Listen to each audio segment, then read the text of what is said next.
Although many of us are able to speak frankly about death, we still have a lot to learn about dealing wisely with its aftermath, grief, the natural reaction to loss of a loved one. Relatively few of us know what to say or do that can be truly helpful to a relative, friend or acquaintance who is grieving.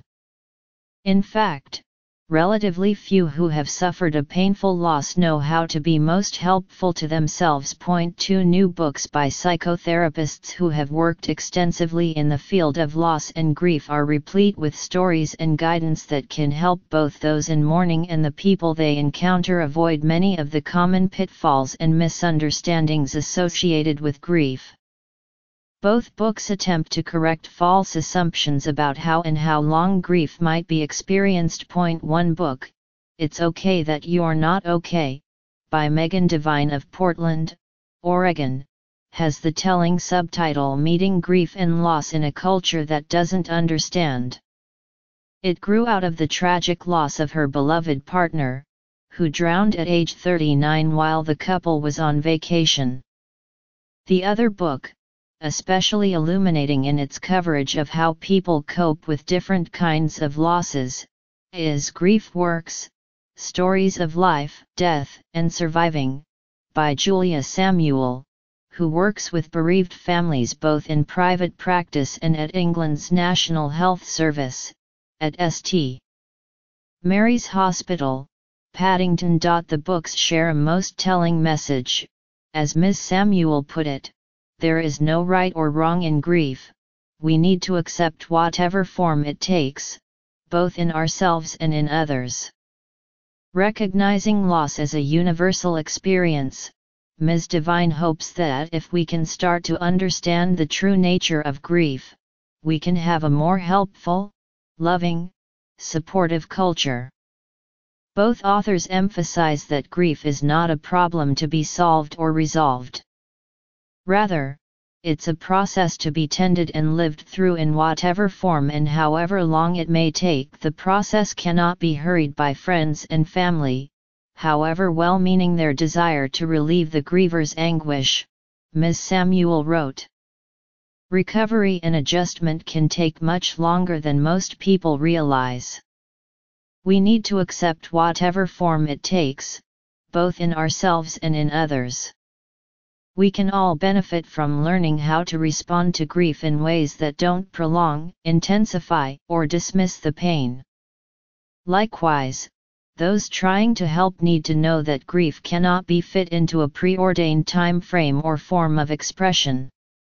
Too often people who experience a loss are disparaged because their mourning persists longer than others think reasonable or because they remain self-contained and seem not to mourn at all. I imagine, for example, that some adults thought my stoical response to my mother's premature death when I was 16 was unnatural. In truth, after tending to her for a year as she suffered through an unstoppable cancer, her death was a relief. It took a year for me to shed my armor and openly mourn the incalculable loss. But 60 years later, I still treasure her most important legacy, to live each day as if it could be my last but with an eye on the future in case it's not. Likewise, I was relieved when my husband's suffering ended 6 weeks after diagnosis of an incurable cancer. Though I missed him terribly, I seemed to go on with my life as if little had changed. Few outside of the immediate family knew that I was honoring his dying wish that I continue to live fully for my own sake and that of our children and grandchildren. Just as we all love others in our own unique ways, so do we mourn their loss in ways that cannot be fit into a single mold or even a dozen different molds.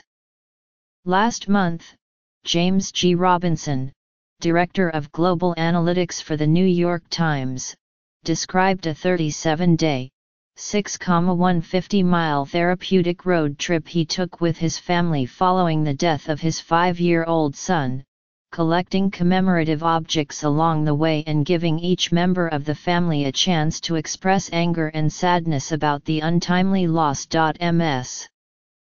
Devine maintains that most grief support offered by professionals and others takes the wrong approach by encouraging mourners to move through the pain. While family and friends naturally want you to feel better, pain that is not allowed to be spoken or expressed turns in on itself, and creates more problems, she wrote. Unacknowledged and unheard pain doesn't go away. The way to survive grief is by allowing pain to exist, not in trying to cover it up or rush through it. As a bereaved mother told Ms. Samuel, "You never get over it, you get on with it, and you never move on, but you move forward."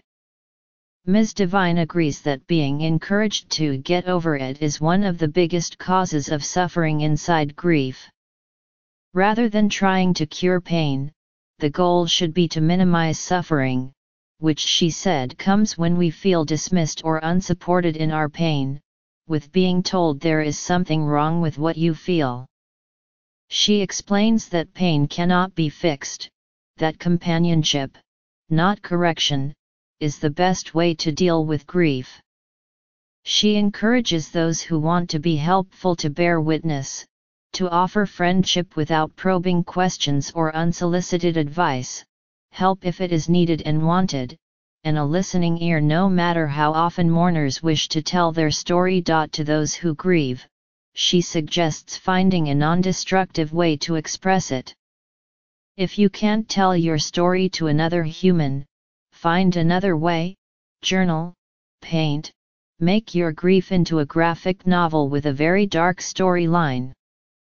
Or go out to the woods and tell the trees.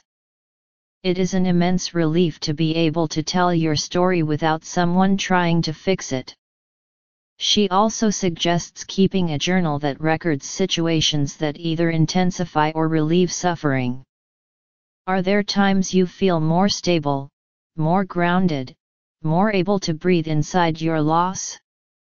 Does anything, a person, a place, an activity add to your energy bank account? Conversely, are there activities or environments that absolutely make things worse? Whenever possible, to decrease suffering, choose to engage in things that help and avoid those that don't.